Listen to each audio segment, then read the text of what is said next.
Good afternoon. Hello, a bonjour, Secretary, Mr. Secretary. It's a pleasure to meet you. My name is Jeff Green, and I'm the founder and the president of the Students on Ice Foundation. I'm joining you today from the National Capital Region of Canada, here in Gatineau, Quebec. And I'd like to begin by acknowledging that this is the traditional unceded territory of the Algonquin Anishinaabe people who have lived on this land and these waters, like the mighty Ottawa River, not far from here, since time immemorial. We are grateful and thrilled to have the opportunity to speak with you today and to be part of your virtual visit to Canada. Bienvenue. For the past 20 years, the Students on Ice Foundation has been leading educational expeditions to the Arctic and to the Antarctic, cornerstones of our global ecosystem. And by immersing youth in nature and connecting them to the land, to the ocean, to peers and mentors, and to challenges and opportunities facing our planet, this has been inspiring diverse young leaders, innovators, and global citizens. Today, more than 3,300 alumni from 52 countries have participated, including hundreds of youth from across the United States. These expeditions have been life-changing, and they're making a difference in remarkable ways, from Indigenous-led research and conservation, engagement in the sustainable blue economy, to youth delegations that go to Arctic policy conferences and global climate change meetings. Community-based efforts. Our alumni are taking action for a healthy and sustainable future at all levels. This includes the 5 exceptional youth from across Canada who I'm proud to welcome to our roundtable discussion today. Julia Tremblay, Will Sanderson, Inuyak Sudlovnik, Nicholas Flowers, and Alyssa Salins. Our Students on Ice programs are possible thanks to many global partnerships, and this includes our great friends at the US Embassy in Canada, who have been supporting youth and educators on our expeditions and have helped to make the event today possible, so thank you.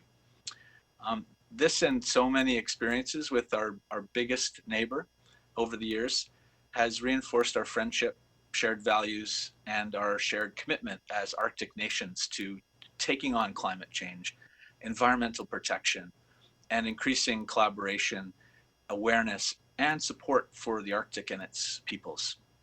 So it is my honor to welcome the United States Secretary of State, Antony Blinken. Mr. Secretary, thank you for joining us today to discuss bilateral collaboration in the Arctic and a few other issues facing the Arctic and our two nations. So with that, I turn it over to you and a very warm virtual welcome to Canada. Jeff, thank you so much, and it's wonderful to be with all of you virtually, if not in person. Thank you for letting our delegation join you here as well today. I'm anxious to be in Canada in person, but for now, given COVID, we'll rely on technology, and I'm grateful that we have it and that we can get together this way. And I thank you. Maybe it's the wrong word for given that this is Students on Ice, but thank you for the warm welcome, which is very, very much appreciated. I have to tell you as well, I'm really pleased that we have several Fulbright and International Visitor Leadership Program alumni here with us today.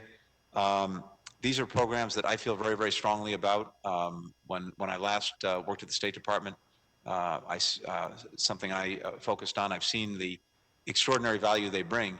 Even if I didn't, I wouldn't have much choice because during President Obama's administration, my wife actually ran these programs at the State Department. So something that's really close to home. But the truth of the matter is each of you represents these ties, personal ties between our two countries. And that makes a huge difference, and it's a lasting difference that I've seen over generations. We're, of course, not only neighbors, but friends and allies. We share ideas, we share ideals in many ways, and we are constantly working together to find common solutions. I had the opportunity to spend some time with counterparts from the Canadian government and with Prime Minister Trudeau just a short while ago. And it's hard to think of two countries that are more in sync, more aligned, more in common in terms of their shared aspirations for our people and for the future. And that's very, very gratifying. The United States and Canada, of course, are Arctic nations. And as you all know, a lot better than I do, since the Arctic makes up, what, 40% of Canadian territory. It really is a unique and important place where we have a responsibility, I think, to work closely together to address a lot of shared challenges, but also, I think, shared opportunities. Like Canada, the United States seeks sustainable economic development that supports local and indigenous communities and respects principles of good governance and transparency. These are very important principles for us that we share with you. We're cooperating closely between governments across the Arctic region and in regional institutions like the Arctic Council. We're working together to try to promote safety and security, that sustainable economic growth that we both want, and continued cooperation among the Arctic states to try to support and strengthen a rules-based order throughout the region. And, you know, we throw these terms around easily, but they really do mean something in our lives and in the lives of our citizens. When countries are working together based on a shared set of rules and obligations and responsibilities, that's how we're going to make progress. If not, if we're not doing that, we're going to have a free-for-all, we're going to have chaos, and we may well have conflict. So we both, I think, believe that very strongly and have a real stake in that. But this goes beyond, of course, government to government work. My colleagues at the U.S. Embassy and our consulates in Canada also contribute to this cooperation through cultural exchanges, academic exchanges, including the Fulbright Arctic Initiative, with funds from both Canada and the United States, which is jointly led by an American and Canadian scholar. And we've got other programs in the region. Bringing together all of these different interested groups and individuals and stakeholders is something I think we also do very well together, and something that makes a difference. And of course, I'm very proud that we've been able to support Students on Ice for the better part of a decade now. One of the issues I just want to mention as we have a conversation, and maybe we can come back to it, is of course climate change, because it's maybe the driving issue of our times. And I think you know the United States is re-engaged on climate and on helping to lead in the efforts and in international responsibilities. We rejoined, of course, the Paris Accord. We'll be holding a meeting of leaders in April, and then there's a very, very important gathering toward the end of the year that the United Kingdom will be hosting in Glasgow for the COP26. But we're determined to use this year to make real progress in assuring our common future in tackling climate change. But I'm really eager to have a conversation, to hear from you. I'll take any questions, but I would be remiss if I didn't also make sure that you knew who's here with me at the table.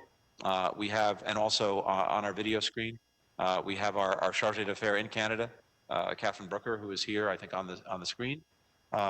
We have our senior official for economic growth, energy, and the environment, Ambassador Marcia Bernicat, who's here with us today. We have our Assistant Secretary for the Bureau of Western Hemisphere Affairs, Julie Chung.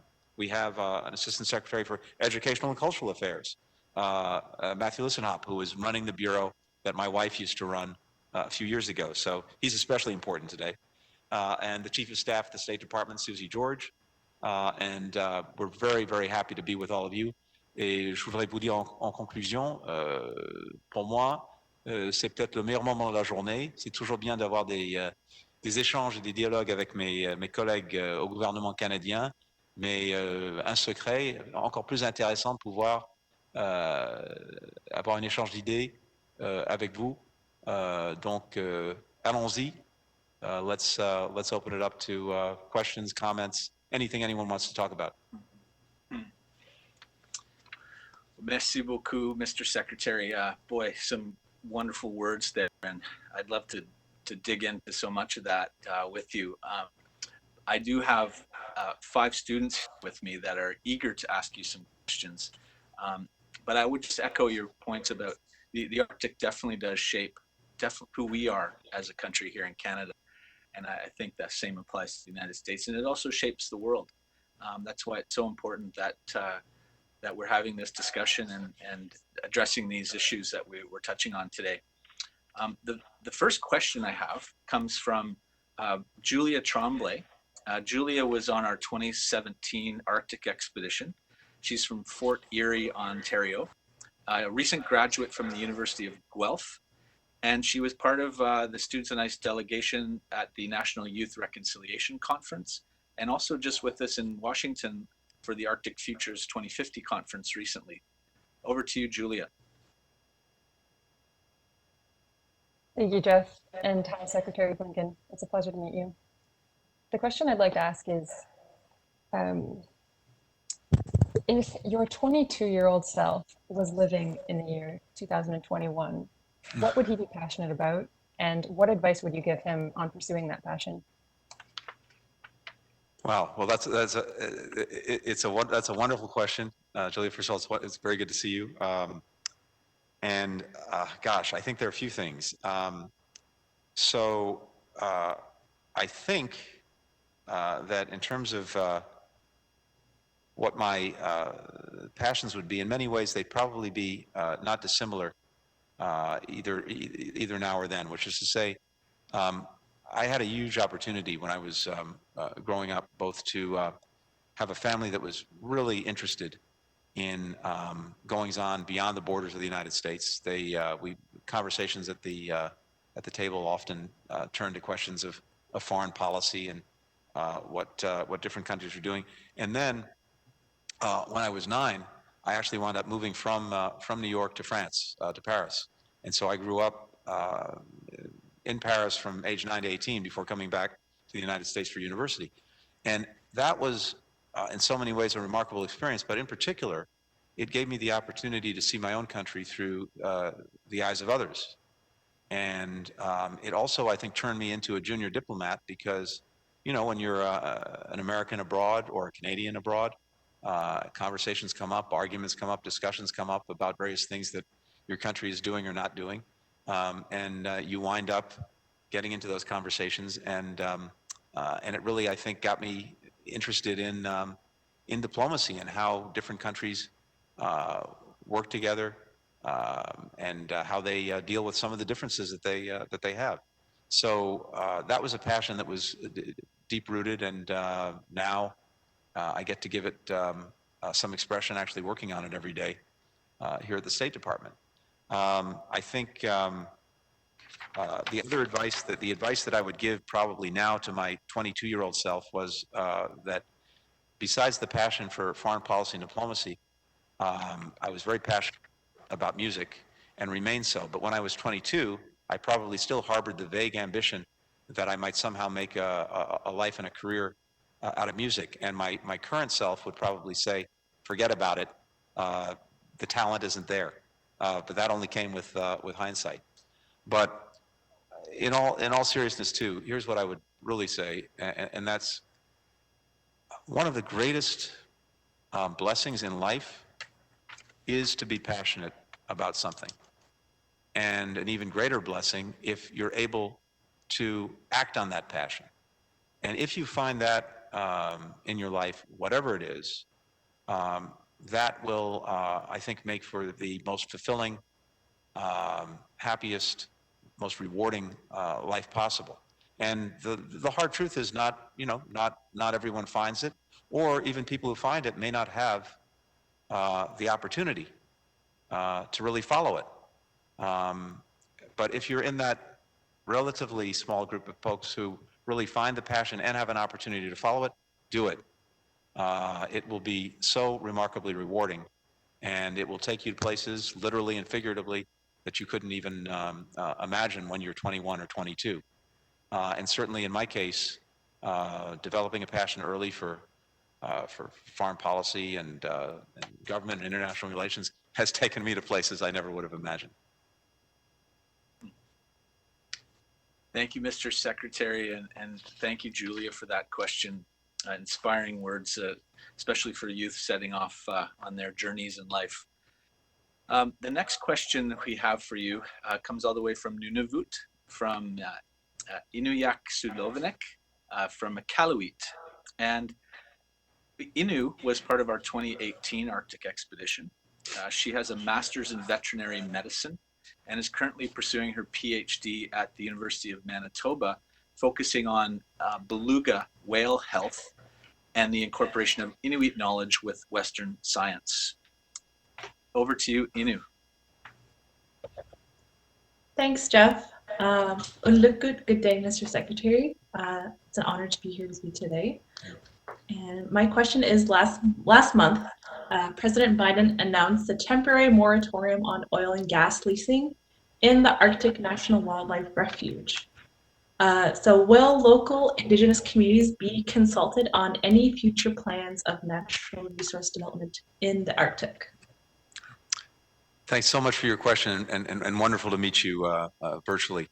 So when President Biden signed the executive order in question, one of the things he said is we're going to review the oil and gas leasing program. And some of this gets a little bit complicated in terms of the different government institutions and entities that get involved. But basically, the order calls on our Secretary of the Interior to pause new oil and gas, natural gas leases on public land or in offshore waters, pending this comprehensive review. And that includes the Arctic National Wildlife Refuge. So what happens then is there's kind of a process by which the Secretary of the Interior really sets up a way to consider this and to review this.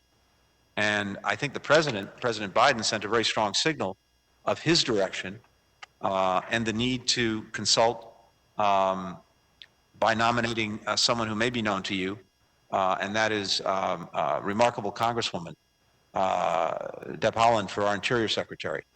And she's going to be a remarkable Interior Secretary, someone who is deeply experienced as a legislator, but also an enrolled member of the Laguna Pueblo tribe. And I expect we'll hear a lot more on her plans once she's actually confirmed. We're in early days, and she has to get into office. But we had a meeting earlier this week with President Biden and Prime Minister Trudeau and our teams, and we have a roadmap between our countries for a renewed partnership between the United States and Canada. And President Biden and Prime Minister Trudeau also recognized the ecological importance of the Arctic National Wildlife Refuge. And in particular, they agreed to work together to help safeguard the porcupine caribou herd, the calving grounds that are truly invaluable to local people's culture and subsistence. The Prime Minister and the President agreed also to be partners in protecting nature, including by supporting Indigenous-led conservation efforts. So these were things that were front and center in the exchange that we had and the conversation we had.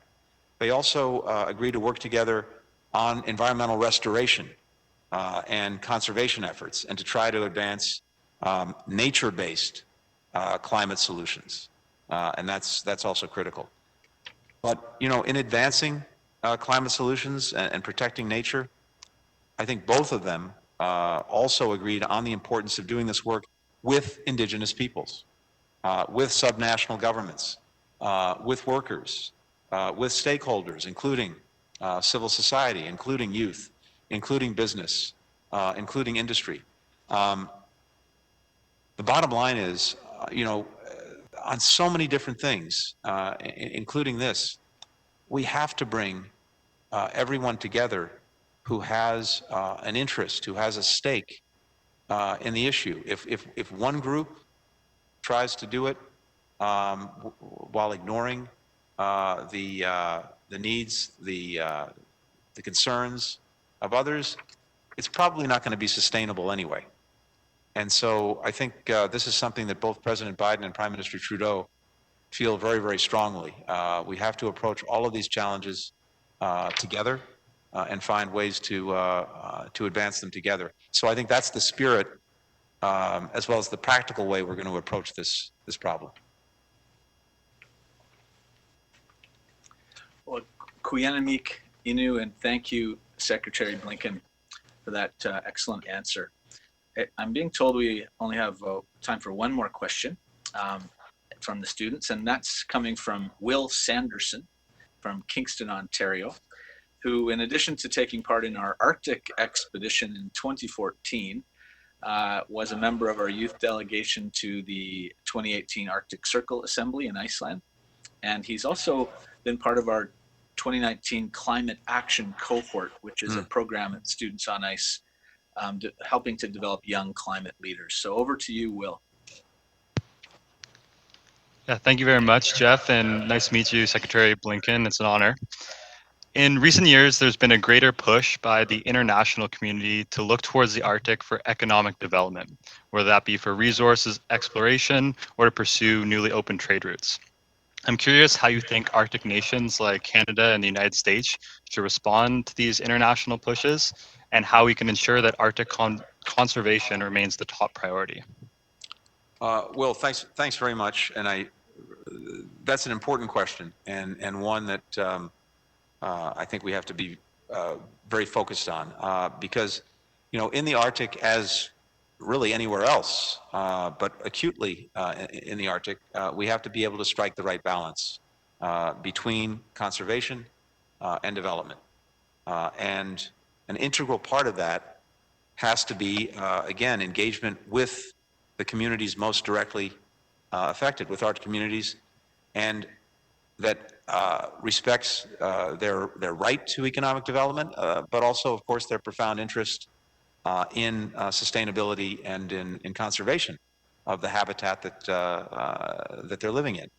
I also don't think at the end of the day that development and conservation have to be mutually exclusive. It does not need to be a zero-sum game. And in many ways, they can even actually reinforce each other. If you've got the right incentives, if you've got the right oversight, conservation can deliver economic benefits to communities. And we see that parenthetically when we're talking about dealing with climate change. We see that in the extraordinary opportunities afforded by the development of green technology. That can be a powerful economic tool, as well as, of course, a powerful tool to dealing with climate change. So I think that, through bilateral country-to-country work, multilateral engagement in these international organizations and gatherings, including the launch of an expanded U.S.-Canada Arctic dialogue and cooperation in places like the Arctic Council, we can share a lot of experience on how to strike that balance, how to get it right, because it is so important. And I think we can also consider models of sustainable development that have worked in other regions and may have promise in the Arctic too. We need to learn from our experience in other places. We need to learn from our mistakes, and we need to learn from others. No one has a monopoly on the right answers, and I think there's a premium on making sure we're taking in the experiences that others have had in trying to get this balance right. But the bottom line is, you're 100% right to be focused on this. But I do think we can do this in a way that is not one or the other.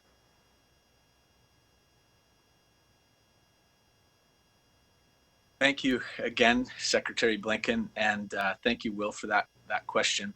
I think we could ask you questions all day long, but unfortunately, I don't think the time will allow for that. So I do want to thank everyone for those questions, and Secretary Blinken for your thoughtful responses.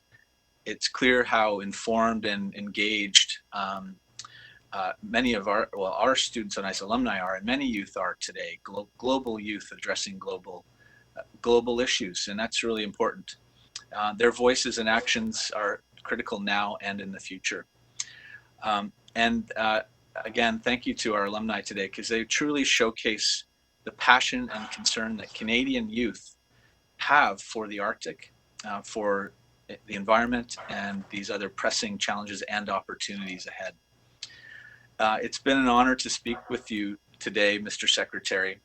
We really look forward to a continued dialogue together, to seeing you here in Canada, and to strengthening U.S.-Canadian, this incredible partnership and friendship that we share.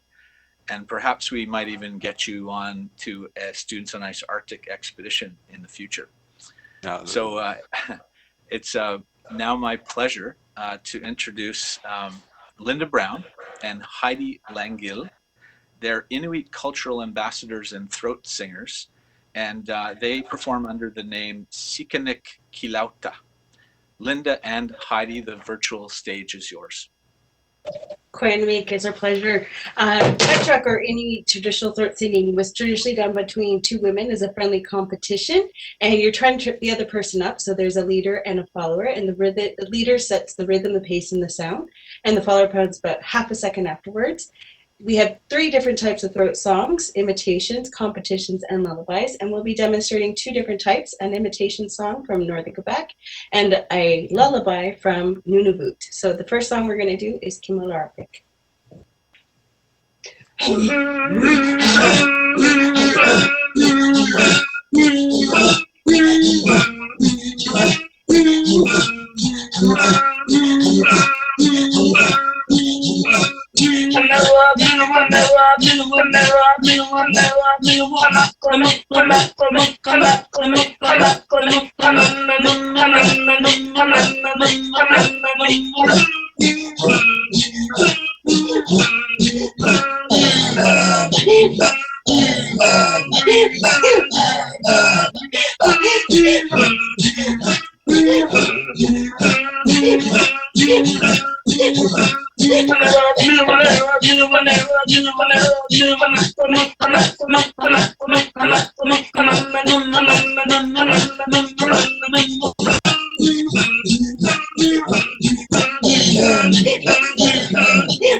Oh, Linda won that song. So that was Poor Little Puppy, or Kimifalapik. The next one we're going to do for you is a lullaby. It comes from Baker Lake, which is the geographic center of Canada, and it's a lullaby, so it's much softer. And oftentimes we would put our babies to sleep when they were in our Mountie with this song. So this is the love song.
Quite unique. That's wonderful and extraordinary. I am amazed at. There's got to be a synthesizer or a lot of other people there. I can't believe that what you're able to do, just the two of you together, and the lullaby. So I may need to borrow that because I have a 2-year-old and a 1-year-old, and I want to try that out. So if we can get a recording, or maybe just come on by next time you're in Washington. Thank you so much. Thank you so much. I think Heidi and Linda actually have an album they can send you. Wonderful. And by the way, Jeff, for anyone who didn't get a chance to ask a question or make a comment, please just send that along, and I'll find a way to get you an answer. Hey, it's really appreciated. Both Nicholas and Melissa had some great questions for you. We'll pass those on. Please do. And all the best. Thank you all, and good luck. I've got to say, just in conclusion, you know, and it's to the point that Jeff was making a couple of minutes ago. Your voice, your vision, your ideas have never been more important. There's so many usually consequential and complicated changes going on in the world, and we need your engagement. We need your ideas. We need your passion, because, you know, the longer you go on in life, sometimes you get a little bit set in your ways, and maybe set in your ideas and set in the way you look at things. And the great advantage of a new generation is to be able to bring fresh ideas, new ideas, perspectives, energy